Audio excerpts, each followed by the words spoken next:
It's finally here. It's finally here. It's finally here. It's here. Woo! Issue 14. Let's go. That's right. Absolute Batman issue 14. It's time for the showdown. And welcome back to the dissection table. Here we take these video games, trailers, comics, break it down bit by bit. If you need to get caught up, you'll find my coverage on the previous issue, issue 13, right over here on my page. And definitely look forward to a dedicated playlist on all my coverage on the Absolute Batman run over on my YouTube channel beginning next month. Hopefully, anyway, fingers crossed. I've tried that a few times and life just kind of throws these curveballs at me. But hopefully beginning next month, like I said, I'll finally be able to get the Asylum channel kicked off. I mentioned that before, and hopefully things will move along. But without further ado, we're going to be jumping right into the very beginning of this, and we see this whole entire recollection event of what Batman went through in terms of prep time and before the whole entire final fight with Bane. We see all these different panels of all these past memories for Bruce Wayne while he's trying to remember what his friends were before Bane ultimately broke them, as with Oswald Cobblepot. And while all that's happening, we get this monologue from Alfred Pennyworth, because as it turns out, they do have a plan. That plan is Bruce Wayne, Batman, to use the Venom as gifted to him, quote-unquote gifted to him, at the Arc-In facility at his time there, as basically his trump card against Bane in this fight. With Alfred Pennyworth's help right here, Batman, they both decide, okay, we've got just enough Venom for 2 test runs. We're going to use enough Venom to actually test it just once, but that second dose, yeah, that again is going to be your ace up your sleeve. So let's go ahead and test this and see what the results are like. And they're so nerve-wracking that Alfred Pennyworth has the lead injector, and he's like, I'll make it quick if this goes south, so let's see what this does to you. And then, what the hell? When did the Hulk from Marvel Comics show up? Well, at least this will, make the fight a little even whenever he has to use this for this fight.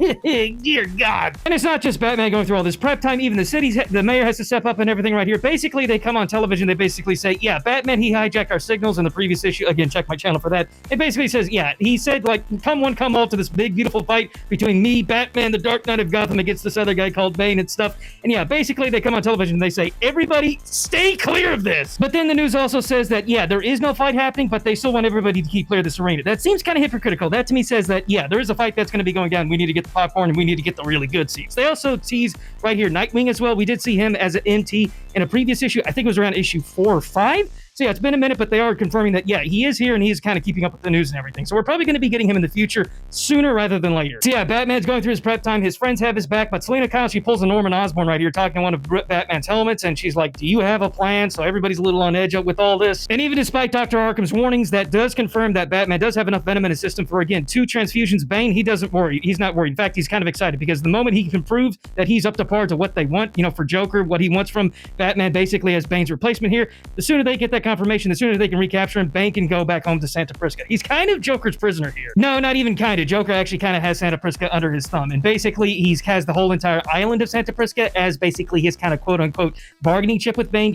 Joker's like, you do what I say, or yeah, Santa Prisca, bye-bye. And with that, Bane finally makes his way to the arena. It's showtime. Bane's like, here I am. Where is your champion? And then here's Harley Quinn. She says it's the lights, and yes, Harley Quinn is here. Again, check out the previous coverage on the issue, but now, lights on. It's time for the fight. Alfred Pennyworth pulls up. He's inside something, and Harley Quinn also uses the Red Hood gang that she controls to actually send up all these drones. This whole entire fight is about to be televised, despite the Joker's efforts and the news efforts to not do so. So this whole entire fight against Batman, against Bane, is probably going to be seen in reference in the other Absolute Universe characters' stories and everything. So Flash, Wonder Woman, Superman, they're all probably going to see this fight at some point. With that, Bane is like, your move. Let's get this properly kicked off and everything. And Batman, he steps on this little panel right here, and then, lo and behold, charges go off, and because of what Batman stepped on, and an entire tower comes down. He brought down an entire tower! And the target is Bane. He brought the tower down on Bane! And this is Batman's opening move. He literally even gave it a name. Welcome to Gotham City.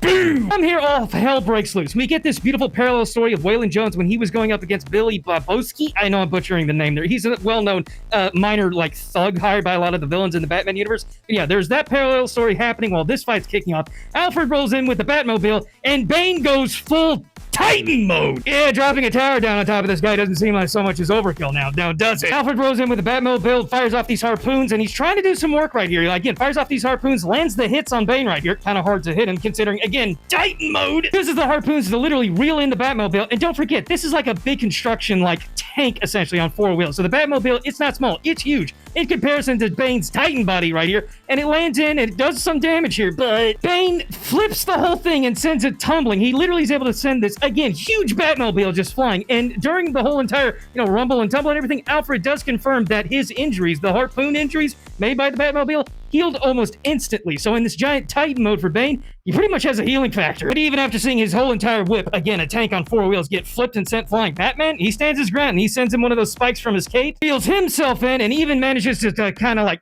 pluck out one of Bane's eyes, but it doesn't last that long because, again, healing factor. This really puts a big emphasis on just how big Bane is, because Batman, he's almost 7 feet tall, 400 pounds, and he's just like a little speck on Bane's shoulder right here. Batman's doing what he can right here with the blades from the, like the ears of his cow and everything. He's trying to basically just trying to hit Bane where Bane can't hit him, and there's no way this definitely wasn't some kind of reference to Attack on Titan. Just saying, but unfortunately for Batman, Bane, he just kind of like manages to grab just the tip of one of the spikes on his cape right here, and then gives Batman a little bit of the Avengers 1 Hulk treatment. Just smacks him right down on the ground like this.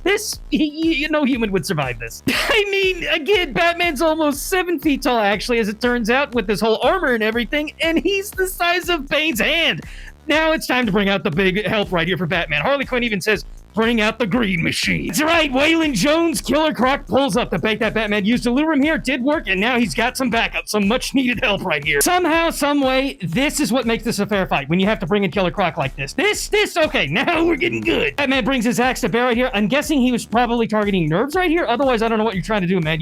This is like trying to take down a tree. A mistake that Bane capitalizes on and sends Batman reeling way up into the nosebleeders. And Harley's text right here basically says it all. Like, this is the part where you get the speech, and it motivates you to basically get you off your ass and get back into the fight, because if you don't, your friend Waylon, he won't survive. Batman don't let that happen. He gets up, he jumps down, screams for Waylon. Batman, battle axe in hand, and does he land a hit? Oh, yes, he does. He destroys the Venom supply unit in Bane's back. He completely tears it apart. Batman tells Waylon, go home, I've got this. And then Bane, again, look at the size of this guy. He gets a little cocky here. He kind of does what, says what Bane did to him when they first fought one another, and unfortunately, that don't work with Bane right here. It only aggravates him and makes him use any and all remaining Venom in his system. Bane is officially back up, and here we go now with effectively what's round 2. Speaking of round 2, I'll have to break this up into a part 2, considering that this issue was so long and I want to take my time with it and cover everything. So if you're enjoying the coverage right now, please make sure to give me a follow, like, and a comment right over there. And look forward for part 2 on the final coverage of Absolute Batman issue 14. Sorry I had to break this up into 2 parts. Again, I want to take my time with it, and it's a big issue. And more importantly, like I said, I didn't want to skip on any of those finer details. But again, if you want to see part 2, make sure to give me a follow, like, and a comment right over there. And I hope you enjoyed the breakdown right here on part 1 of Absolute Batman issue 14. And I hope to see y'all in part 2.